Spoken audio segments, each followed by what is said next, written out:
that's okay. I'm going to orientate you to this area though. So across the way is the London House.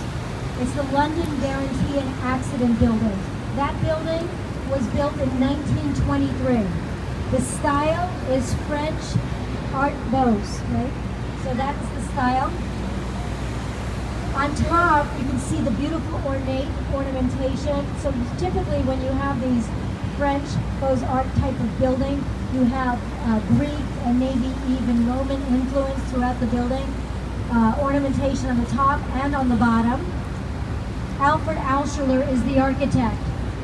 Now between that building and that bridge house in front of it, in 1803, right after the Louisiana Purchase, we erected Fort Dearborn, right? So that whole spot was Fort Dearborn. If you walk up on Michigan and look down at the ground, you can see all the placards outlining where Fort Dearborn was. So Fort Dearborn was erected to protect our waterways and our people. And it looks like we're going to the river. All right, so we're going to the river. All right, second tallest building is on your right. That's the second tallest building here in Chicago. That is the Trump International Hotel and Tower. It is 1,388 feet tall, 98 stories high. Now the height does include the spire, and we'll talk about the difference between a spire and an antenna later on. So 98 stories. The building itself is clad in 30 miles of glass, right? So that's from here to Gary, Indiana. That's a lot of glass. Adrian Smith is the principal architect. He designed the tallest building in the world also. Anybody? Dubai, right? Burj Khalifa, right? So the Burj Khalifa was opened in 2010. This one in 2009. So he was kind of doing both at the same time. Adrian Smith is from Chicago. So he builds very, very tall buildings. The next building to your right and up high, and we'll see it again once we get through the bridge here. So that's Mies van der Rohe building. Mies van der Rohe was a teacher of architecture. He was a teacher in Germany, and then he came here to Chicago and he also taught. His style is this building right here. So this is called international style. You're going to see a lot of this influence throughout Chicago. His idea was function over form, less is more. So he wasn't about the whole splendor and beauty of a building. So he was a teacher here. That was his swan song. That was the last building he did or designed before he passed away. But he was a teacher here in Chicago, and one of his students, Bertram Goldberg, didn't really follow his teacher, right? Sometimes that happens. So Bertram Goldberg believed that there are no right angles in nature, therefore he's not putting any right angles in his building. He was definitely not about less is more, right? He was about more is more, I think. So these buildings done in the 1960s, 1965, 1967, this is Marina City.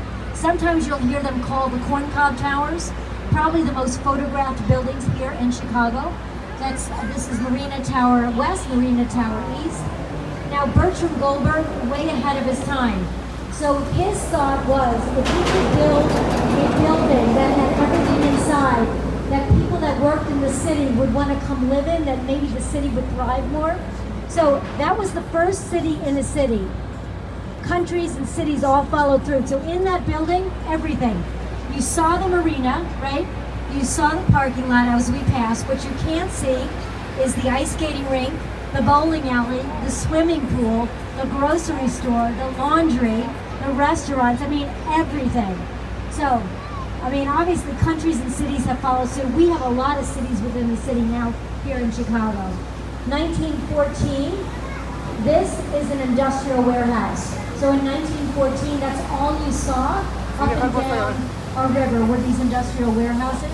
This is called the Reed Murdoch Center. George Nimmons is the architect. Look at the building closely because it's not symmetrical, but it was when it was built. So you have 6 columns on one side, you have 5 columns on the other side, but when it was built, it was perfectly symmetrical. In 1914, it was complete. In 1929, they needed to put this big bridge here. They took out a whole section and put the building back together again with the original brick, right? As if we wouldn't notice. But I'm telling you, so you notice, right? All right, we are a very green eco-friendly city, right? We have, I think, the most out of any other U.S. city, the most green certified buildings. We call them LEED certified. LEED stands for Leadership in Energy Environmental Design. The one next to us now received a platinum rating. It has a garden on top. That's pretty common for insulation and for the water level. But what's not common is that building has no cooling system. How do you cool down a building that tall? The river water.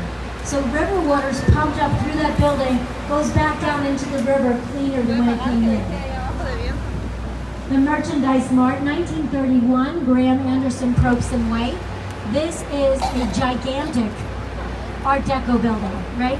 So Art Deco buildings have these strong vertical lines that draw your attention towards the top, deep setbacks, geometric shapes inside.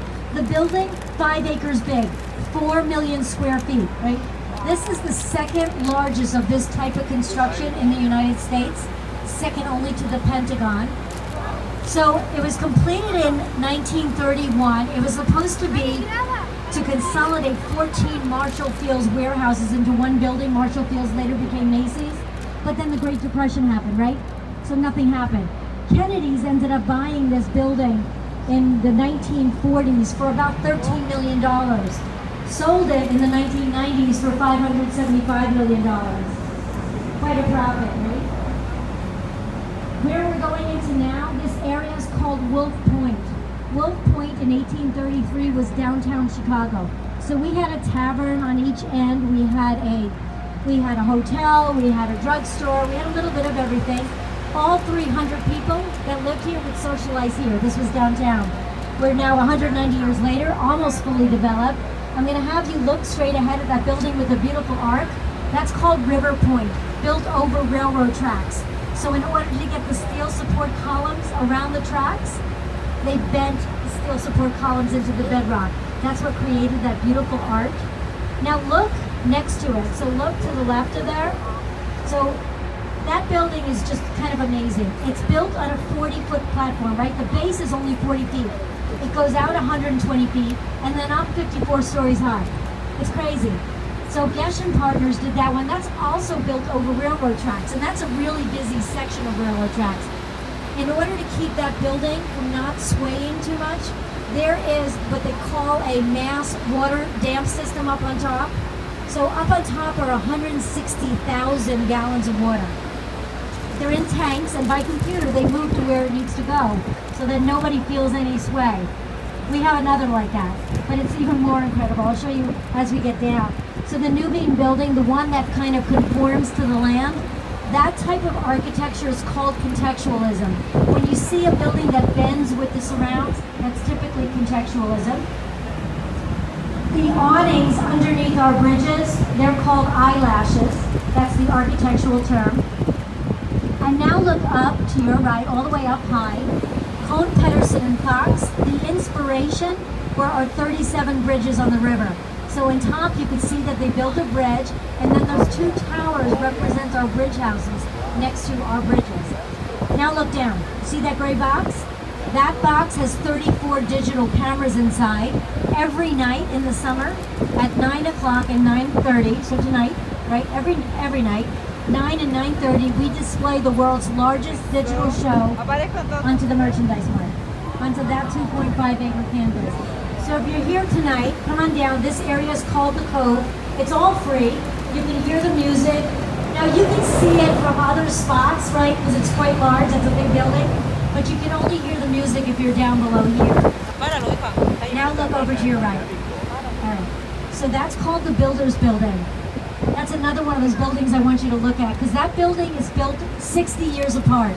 So on the left, neoclassic is the design, 1920s. Graham Anderson, Probst and White, and on the right is postmodern, Skidmore, Owen and Merrill. They ended up putting a single roof up on top, and they married 60 years together, right? Age doesn't matter. They did a beautiful job. Right across the way here is a beautiful Art Deco building, the Sal and Wacker building, built in 1930. Now, when this building was originally built, no air conditioning. So they built the deep setback on purpose, right? So that anybody on the sides would open up the windows or even in the front, and the tunnel tunnel of air would create the air for that building. Below is what we call the theater. So that's the theater part of the Riverwalk. And our Riverwalk, you can walk now from all the way down past the Nuveen building a little bit, all the way to Lake Michigan without ever having to go on top, which is kind of like having our own little park in our city. Ricardo Bofield is the next architect. Now his inspiration, this is the one directly across from us with that beautiful granite and glass. The inspiration was the classical European architecture. So look on top, all the way up on top, you're going to see the Greek influence with that Greek pediment. And then throughout the center and the bottom, you have the Roman influence. So it's a postmodern building with the classical European architecture. Now the one to us on the right is called brutalism. That's the style of architecture there. And as we go underneath the bridge, I'm going to have you first look straight ahead. So look straight ahead and up high to your 1 o'clock. There's a beautiful green terracotta building with a gold top, right? That's the Carbide and Carbon building, built in 1929. Burnham Brothers were the architect. The inspiration, the champagne bottle. So the building right next to us right now, that's the Leo Burnett building. That was done by two Irish architects, Dinkaloo and Roche. That was built to be a column within a column within a column. All of you know something that came out of Leo Burnett Advertising Agency. So they gave us Snap, Crackle, Pop, Rice Krispies, Tony the Tiger, the Friendly Skies of the United, right? Meow Mix commercials, the Marlboro Man, the Pillsbury Doughboy. I mean, you know something that came out of Leo Burnett. Now, to the left of this grassy area, that is where the Vietnam Memorial Site is. That's where we pay honor to over 3,000 people from Illinois that gave their lives during the Vietnam War. Now you can see also that Carbide and Carbon building once again up there. Now, have anybody seen the Dark Knight movie, right? Where there's a scene that Bruce Wayne was doing a benefit for Harvey Dent, and then the Joker comes in, where's Harvey Dent? Right? That's the building. And up top is where that scene took place. So that modern building up on top, that's exactly where the Joker came in looking for Harvey Dent during that benefit, that fundraiser. That's tall, skinny building. That's the Mather Tower, built in 1928. The style is neo-Gothic. So it's a neo-Gothic style. The top kind of looks like an inverted spyglass a little bit. Riddle is the architect. Now, when that building was complete, it was the tallest building in Chicago for 2 weeks. Just making sure you're all listening. It really was, only 2 weeks. The building right across from the London Guarantee and Accident building is another beautiful Art Deco building, 311 North Michigan. Hollywood and Root are the architects. And now we're going underneath the DuSable Bridge. DuSable Bridge was named after our founding father, Jean-Baptiste Point-du-Sable, right? So he was considered our first permanent resident here in Chicago. He was a fur trader. He came here in 1779. He settled right on the mouth of Lake Michigan. This was the mouth of Lake Michigan, right here. That's where he settled. Right over there, by the staircase by the Apple building, that's where his trading post was and his home. Now, when you get out, there's a statue of him up above on Michigan. You can kind of read the statue up there. So he was our first permanent resident, 1779. In 1871, we had the Great Chicago Fire. I think some of you might have heard about it, right? So October 8th, 1871, 4 miles of our city destroyed, 17,000 homes and businesses gone. We needed a place to put the rubble. It went here, right? So everything on your left and right side is built off of the ashes and the rubble from the Great Chicago Fire. Look up to your right. That tall white building with the long black vertical lines going down, that's the Aon Center. That's the 4th tallest building in Chicago. It's 1,138 feet tall. The building next to it is the 7th tallest. So that's Prudential 2 with that spire on top. That spire counts in the height. So the difference, there's a spire, there's an antenna, and we'll talk about that a little more. Now that Aon Center is an $80 million mistake that we'll also talk about when we're on the lake. So remind me. I have your phone, you remind me about that. So now take a look at that wavy building to your right. That's the Aqua. The Aqua was done in 2009. It was the tallest building in the world when it was done. designed by a female architect, right? She lives here. She's from this area. Exactly. Move is right, but we have more on her too. Remember those awnings underneath our bridges? They're called eyelashes. That one has a little makeup on, but the same concept. So as soon as we pass this International Mies van der Rohe building, you're going to see the Aqua once again. So in 2009, it was also voted the most beautiful building in the world that year. Lady Gaga had a place in that building. And if any of you have ever seen that Netflix series Ozark, where somebody was tossed out of a building, that's the building, right? Right? So just so you know, they were tossed out of that building, but he landed 3 blocks that way. Because I live in Chicago. I know where he landed, so it must have been very windy. Very, very windy. So 2009, the Aqua, tallest building in the world, designed by a female architect. Her name is Jeannie Gang from Studio Gang. She outdid herself. So now to your right is now the 3rd tallest building here in Chicago. It's called the St. Regis. So it's 1,198 feet tall. It is, though, the tallest building in the world to date, designed by a female architect, Jeannie Gang. Yeah, exactly. So look to the top, the 82nd, 83rd floor. You're going to notice that there's no windows up there, and that's on purpose. So during the wind shear test, it did not pass during the testing phase, so they needed to create a blow-through.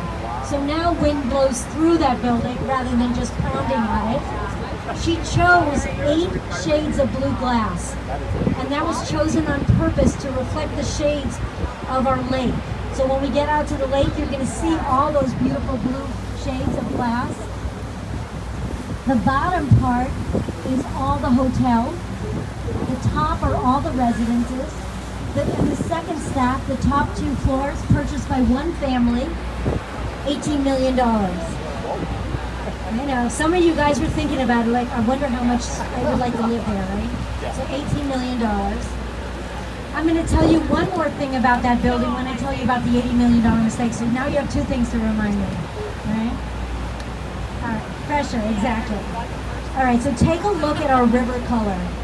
So our river color is a beautiful blue-green, and we get that color for a few reasons. Our bottom is clay, so it's 22 feet deep, and it's a clay bottom.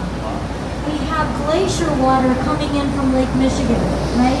That's the bottom and makes this beautiful water. And I'm always asked if there's chemicals. There's still chemicals in our water, right? So it's all just the glacier water and the beautiful clay bottom, right? It's 22 feet deep, 156 miles long.